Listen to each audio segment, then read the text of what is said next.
कसरी इन्क्रिज गर्ने सोचिरहेको छौँ, प्राइभेट सेक्टरको रेभेन्यू इन्क्रिज गर्नको लागि कस्तो खाले प्रोग्राम इन्क्रिज गर्छौँ, त्यो गऱ्यो भने मात्र गभर्मेन्ट रेभेन्यू इन्क्रिज हुन्छ। तपाईँले इन्फ्लेसन 7.2% मात्र छ भनेको छ, बजारमा गएर तरकारी सामान किन्न जाँदाखेरि 7.2 भन्दा त धेरै नै छ। यो डेटा रङ भएको हो कि यो हाम्रो अर्बन एरियाको इन्फ्लेसनको सूचकै अर्को चाहिने हो? त्यसपछि 8% GDP होइन भने चाहिँ नि के हो? र 25,000 मिनिमम वेज जुन लेखा छ त्यो कसरी पुरा हुन्छ? त्यो पुरा हुँदैन भने अहिले नै भनिदिनु पऱ्यो यो 25,000 मिनिमम वेज चाहिँ पुरा हुन सक्दैन भनेर।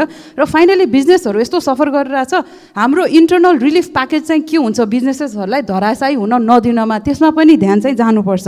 र सोर्सेस एउटा त बेरोजु भइहाल्यो, अर्को करप्सनको पैसा निकालौँ न, त्यो करप्सनको पैसाले किन सोशल प्रोटेक्सनमा चाहिँ नि होपफुली खर्च कटौती गर्दैनौँ होला। धन्यवाद। सम्मान्य सभामुख महोदय, नेपालको अर्थतन्त्र अहिले दुई धारे तलवारको बिचमा परेको जस्तो लाग्छ।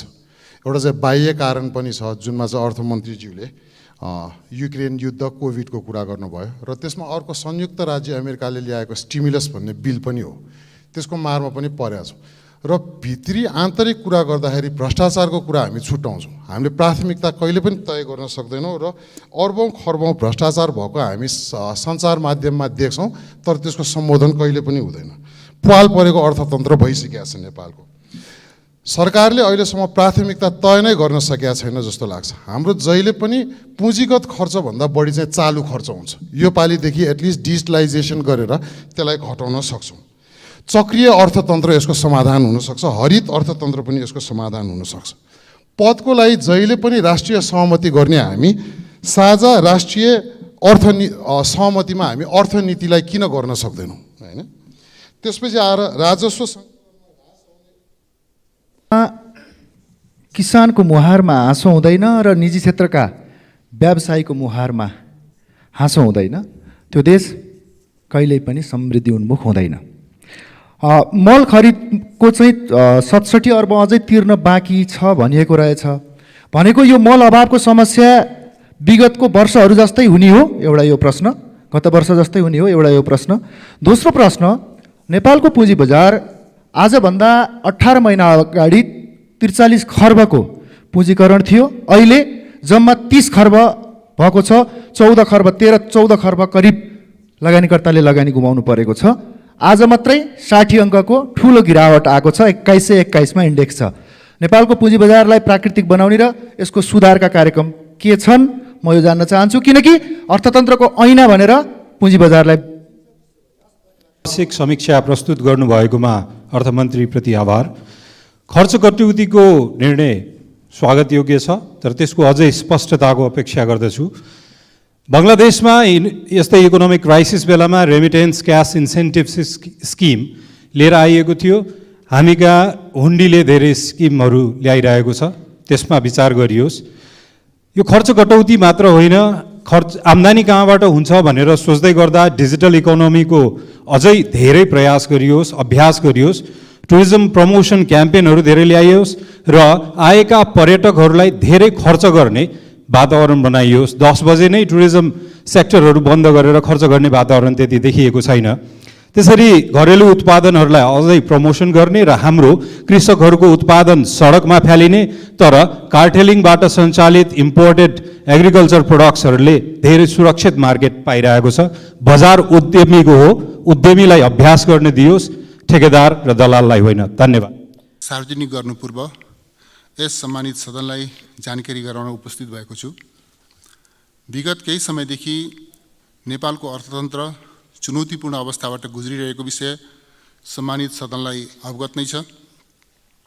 2079 मङ्सिर 4 गते सम्पन्न प्रतिनिधि सभाको निर्वाचनपछि गठन भएको वर्तमान सरकारले जनताका विकास र समृद्धिको चाहनालाई सम्बोधन गर्न थप स्रोत परिचालन गर्नुपर्ने अवस्थामा हामी भने बजेट सन्तुलन कायम गर्न कठोर कदम चाल्नुपर्ने बाध्यात्मक परिस्थितिबाट गुज्रिरहेका छौँ। कोभिड-19 को लामो असरले गर्दा हाम्रा आर्थिक गतिविधिहरू प्रभावित हुँदा अर्थतन्त्रका प्राय सबै क्षेत्रमा त्यसको नकारात्मक प्रभाव परेको छ। कोभिड-19 को असरबाट सङ्कुचन भएको अर्थतन्त्र बिस्तारै तङ्ग्रिँदै गरेको समयमा युक्रेनमा भएको युद्ध, विश्वव्यापी रूपमा सृजित आपूर्तिजन्य अवरोध तथा ठुला अर्थतन्त्रले लिएका कसिला नीतिहरूको प्रभावका कारण हाम्रो आर्थिक पुनरुत्थानको प्रयासमा चुनौती थपिएको छ।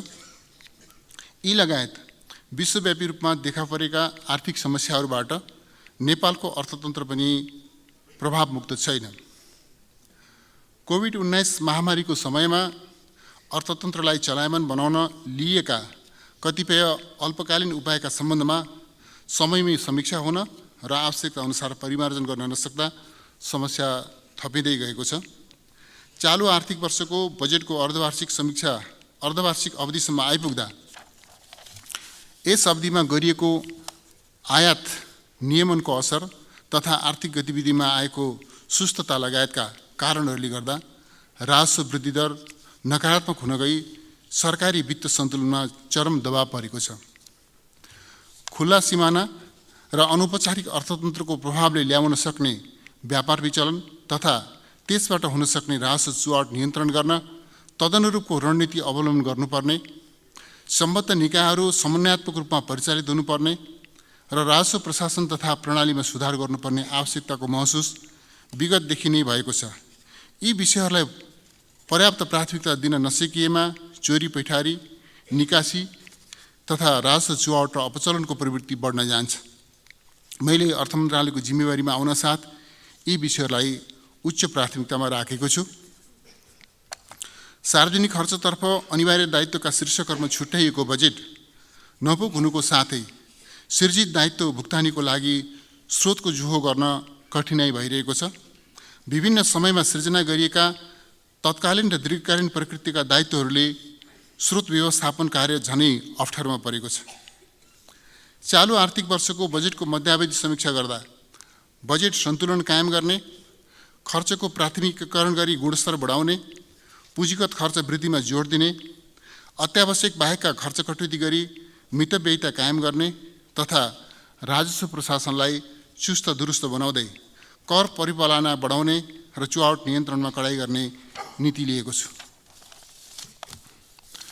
सभामुख महोदय, वर्तमान सरकारले जिम्मेवारी सम्हाल्दाको अवस्थामा विश्व अर्थतन्त्रमा देखा परेका नकारात्मक प्रवृत्तिहरू र हाम्रा आन्तरिक कारणहरूले सृजित चुनौतीहरूले गर्दा अर्थतन्त्रका विभिन्न परिसूचकहरू जोखिमपूर्ण अवस्थामा रहेका थिए।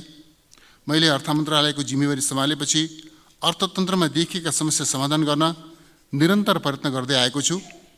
निजी क्षेत्रको व्यावसायिक आत्मविश्वास जगाउन, सरकार र निजी क्षेत्रबीचको सम्बन्धलाई विश्वसनीय र सहयोगी बनाउन, राजस्व परिचालनमा देखिएको विसङ्गति र विचलनलाई नियन्त्रण गर्दै सुधार ल्याउन, बजेट कार्यान्वयनमा विद्यमान समस्या समाधान गर्न र वित्तीय क्षेत्रमा देखा परेका समग्र समस्या समाधान गर्न प्रयास केन्द्रित गरेको छु। तथापि केही हाम्रै संरचनागत सीमितता र केही अन्तर्राष्ट्रिय असरका कारण सुधारका प्रयासले ठोस नतिजा दिन भने समय लाग्ने देखिएको छ। सभामुख महोदय, चालु आर्थिक वर्षको पुस मसान्तसम्ममा मुख्य आर्थिक परिसूचकहरूको अवस्था देहाय बमोजिम रहेको जानकारी गराउन चाहन्छु। 1. अर्थतन्त्रको विद्यमान प्रवृत्ति आकलन गर्दा 8% को आर्थिक वृद्धि दर हासिल गर्ने चालु वर्षको लक्ष्य पूरा हुने देखिँदैन। कृषितर्फ धानको उत्पादनमा यस वर्ष केही वृद्धि हुने अनुमान रहेको र पर्यटन क्षेत्रमा क्रमशः सुधार हुँदै गएको देखिएको छ। यी सकारात्मक पक्ष भए पनि उत्पादनमूलक उद्योगहरू पूर्ण क्षमतामा सञ्चालन हुन नसकिरहेकोले आर्थिक गतिविधिमा सुस्तता आएको देखिन्छ। 2.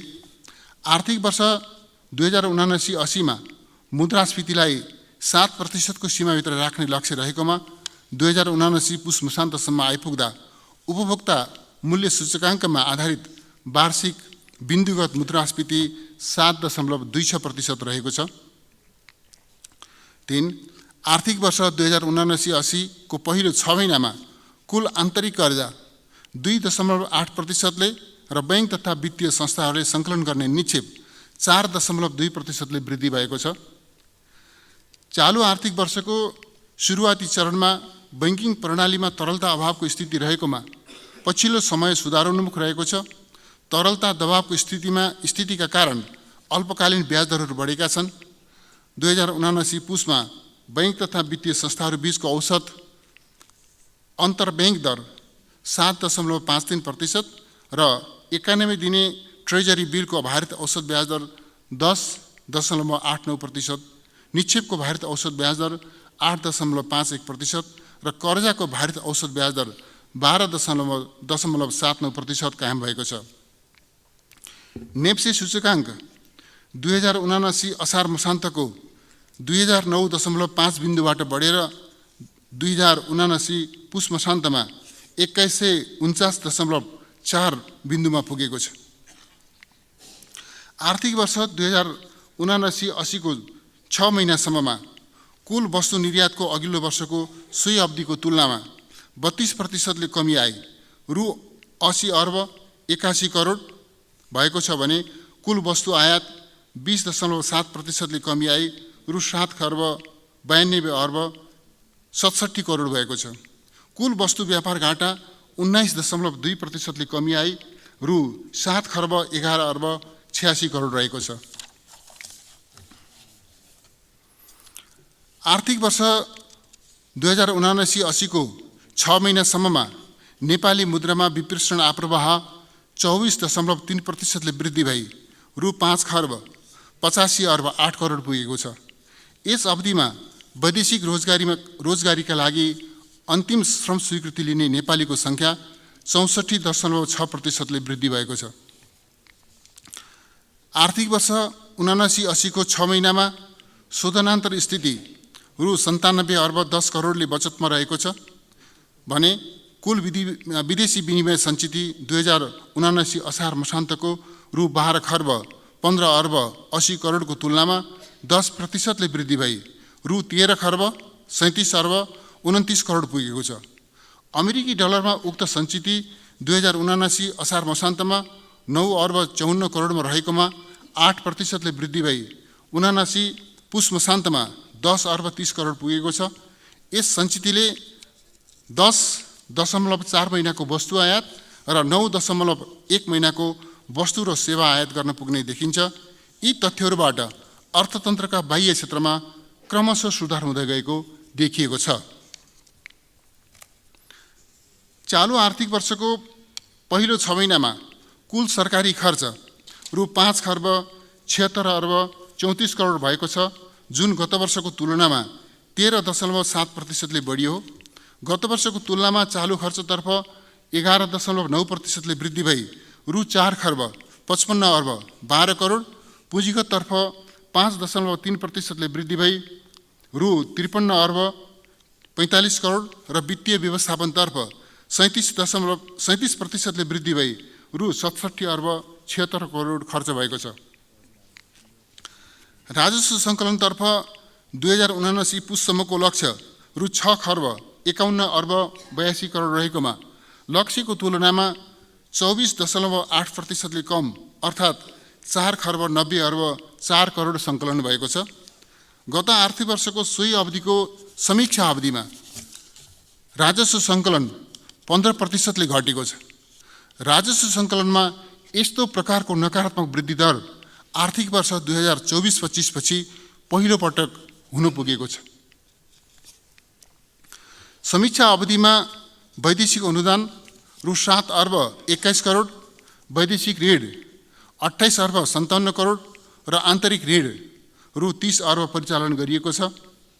चालु आर्थिक वर्षमा अनिवार्य दायित्वका केही खर्च शीर्षकहरूमा न्यून विनियोजन भएको कारणले विषयगत मन्त्रालयहरूबाट अर्थ मन्त्रालयमा थप बजेट माग भइआएको छ, जसको व्यवस्थापन सहज छैन।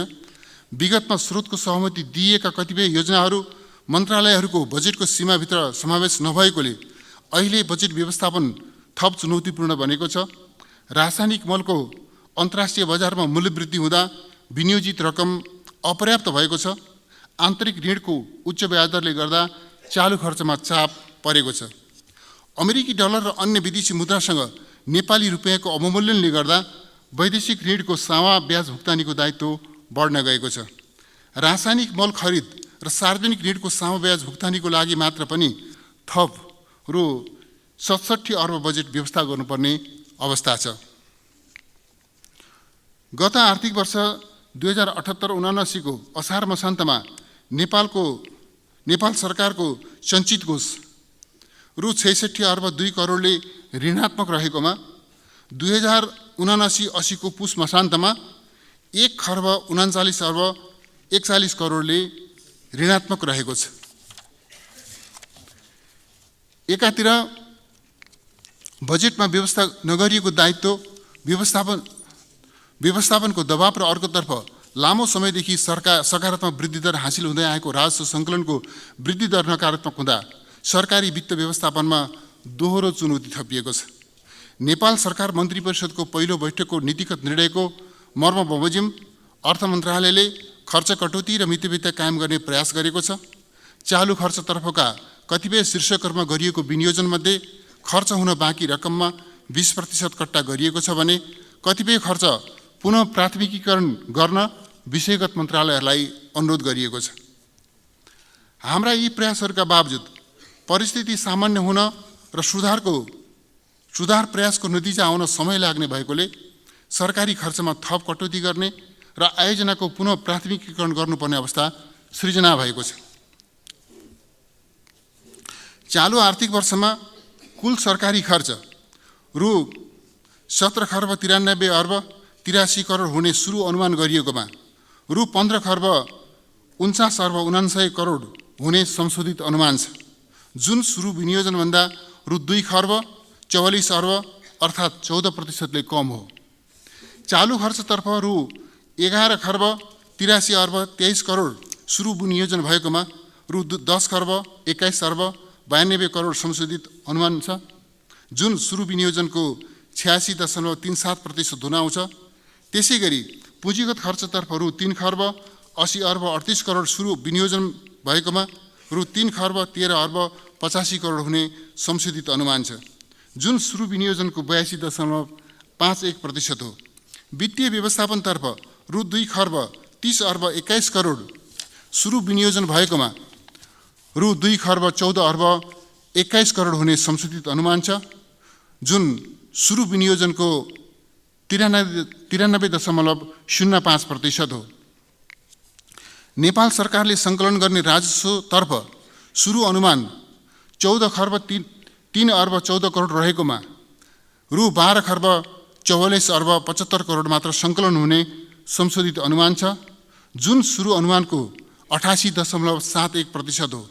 संशोधित अनुमान गरिएको राजस्वमध्ये नेपाल सरकारबाट रु 11 खर्ब 1 अर्ब परिचालन हुने र रु 1 खर्ब 43 अर्ब 75 करोड प्रदेश र स्थानीय तहलाई बाँडफाँड हुने अनुमान छ। वैदेशिक अनुदानतर्फ रु 55 अर्ब 45 करोड सुरु अनुमान गरिएकोमा रु 38 अर्ब 45 करोड परिचालन हुने र वैदेशिक ऋणतर्फ रु 2 खर्ब 42 अर्ब 26 करोड परिचालन हुने सुरु अनुमान रहेकोमा 1 खर्ब 70 अर्ब 53 करोड मात्र परिचालन हुने संशोधित अनुमान छ। आन्तरिक ऋणतर्फ रु 2 खर्ब 56 अर्बको सुरु अनुमान गरिएकोमा 2 खर्ब 40 अर्ब परिचालन हुने संशोधित अनुमान छ।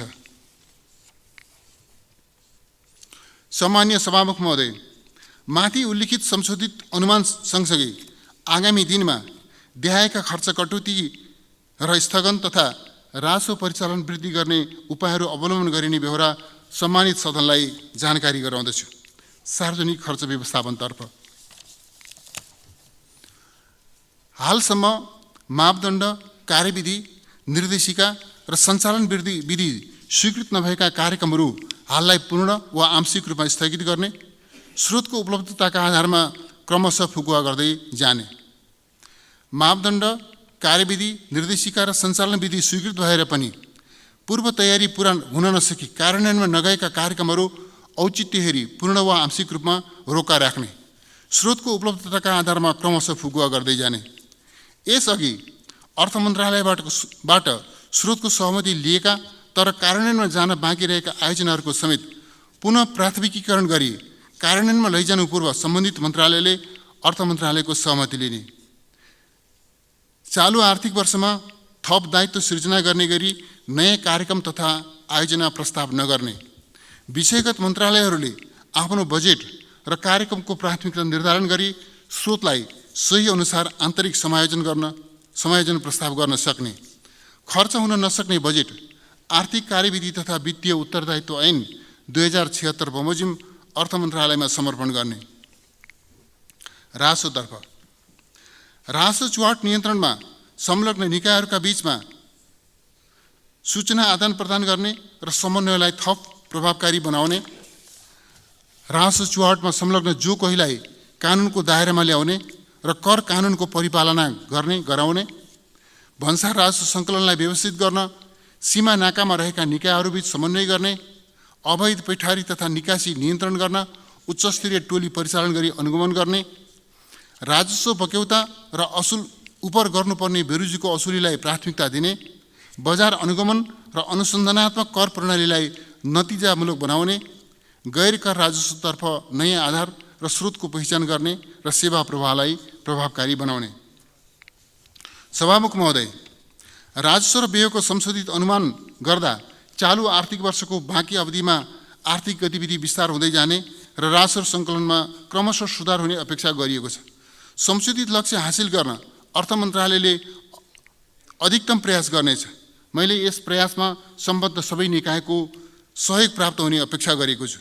यी प्रयासहरूका बावजुद पनि राष्ट्रिय र अन्तर्राष्ट्रिय परिस्थितिमा अपेक्षित सुधार आउन नसकी राजस्व सङ्कलनको संशोधित अनुमान समेत हासिल हुने नदेखिएमा सार्वजनिक खर्चलाई थप कसिलो बनाउनु पर्ने अवस्था आउन सक्दछ।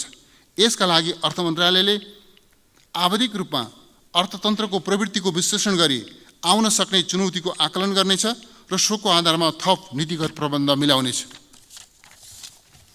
सभामुख महोदय, राष्ट्रिय अर्थतन्त्रलाई बलियो बनाउन सरकारी, निजी र सहकारी क्षेत्रको योगदान हुने र सरकारले सुरु गरेका सुधार प्रयासले सकारात्मक नतिजा ल्याउने अपेक्षाका साथमा परिस्थितिलाई सामान्य अवस्थामा फर्काउन सम्पूर्ण सामर्थ्य परिचालित गर्नुपर्ने आवश्यकता महसुस गरेको छु। अन्त्यमा विद्यमान चुनौतीको सामना र अर्थतन्त्रको पुनरुत्थान गर्न सबै मान्य सदस्यहरूको रचनात्मक सुझाव र सहयोगको अपेक्षा गर्दछु। धन्यवाद। सम्मानीय सभामुख महोदय, सभामुख महोदयको अनुमतिले आर्थिक वर्ष 2079-80 को बजेटको अर्धवार्षिक मूल्याङ्कन प्रतिवेदन सदन समक्ष पेश गर्दछु। धन्यवाद।